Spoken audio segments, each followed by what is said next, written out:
Hello my friends and welcome back. Thank you very much for being with me again today. I got a very sad story here that has to do with Africa, current day Africa, modern Africa, and slavery. And this is also, I recommend this video or dedicate it to all those African American billionaires and all those Antifa and Black Lives Matter participants and members, that maybe they could also, the keyword is also, put their shoulder a little bit and help Africa, because Africa needs it, not only United States. So this article comes from Quartz, Africa.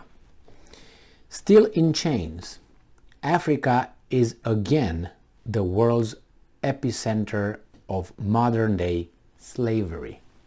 Oh, no, that's bad news. Right, Africa just recorded the highest rate of modern-day enslavement in the world.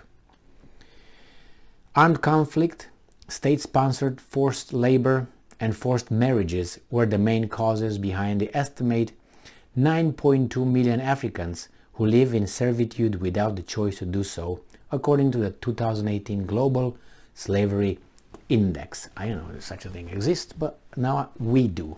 I don't know if you knew, but I didn't. And despite these practices being widespread, slavery has remained a largely invisible issue, in part because it disproportionately affects the most marginalized members of society, such as minorities, women, and children. Minorities. All right. Slavery was especially prevalent in Eritrea and Mauritania, where slavery has ever been at times an institutionalized practice.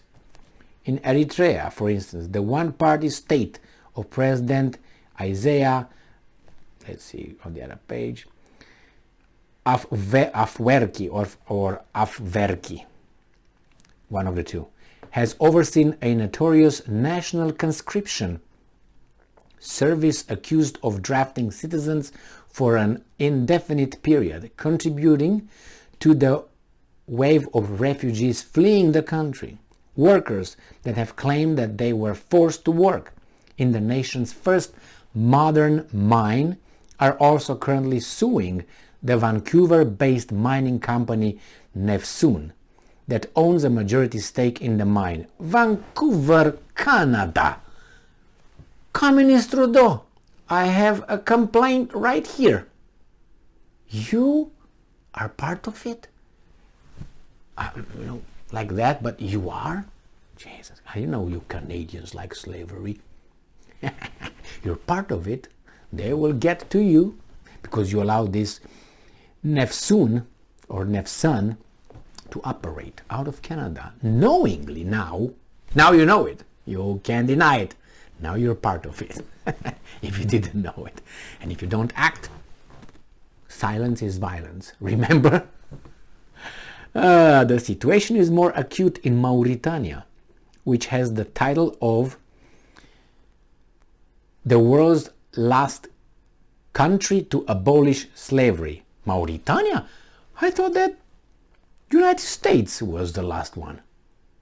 No? Damn!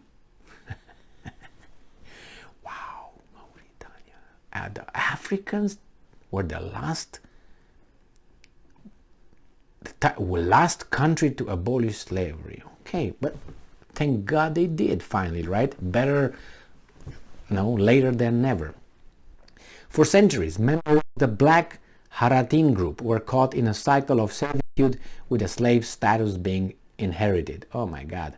Reports have also known the existence of government collusion with slave owners who intimidate servants who break free from their masters. A January landmark ruling from the African Union stated Mauritania wasn't doing enough to prosecute and jail the perpetrators of slavery. In recent years, serfdom in the continent has attracted global attention after videos showed slave markets in Libya, after the Secretary of State claimed, we went, we conquered, and he's dead. Didn't she say that about Mohammed Gaddafi? That lady who wanted to be our president? We went, we conquered, he's dead. My God, did you see that video? Please go and see it. Go and see it. And that is the elite.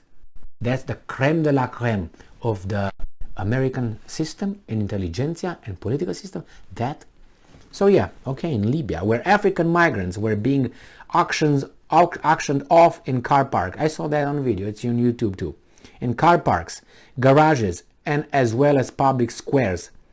Migration to Libya has also put Nigerian women in a crossfire, with many being sucked into the Italy's dangerous world of sex trafficking. During the World Cup games in Russia, anti-slavery group Alternativa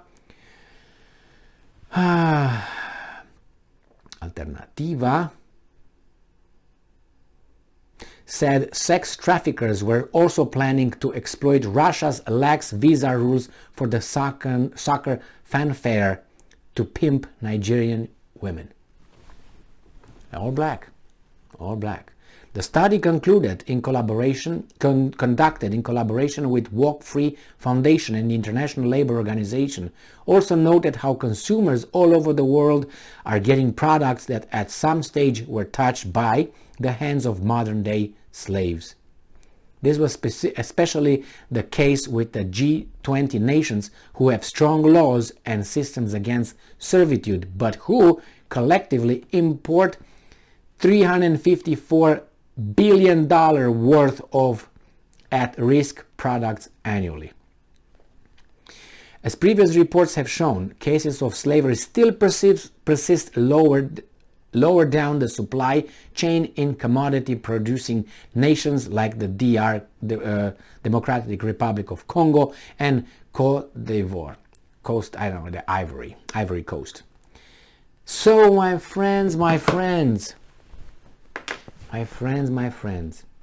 LeBron James, get on your jet and go over there and go and make sure you educate, create schools, and you go over there and talk to those leaders like Dennis Rodman went and spoke with others.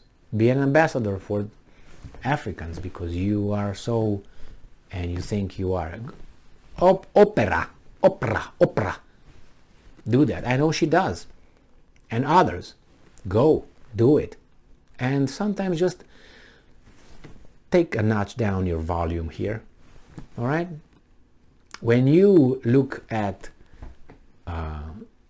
Western civilization and its history, maybe you take it a little bit lower regarding past and slavery owners and reparations and evil and all that. Maybe, it's time for you to be a little bit more, I don't want to say flexible, more knowledgeable.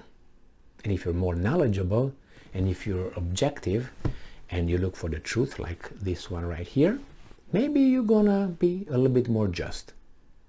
Thank you very much for being with me again today. Stay strong, stay smart, look for the truth, and be just.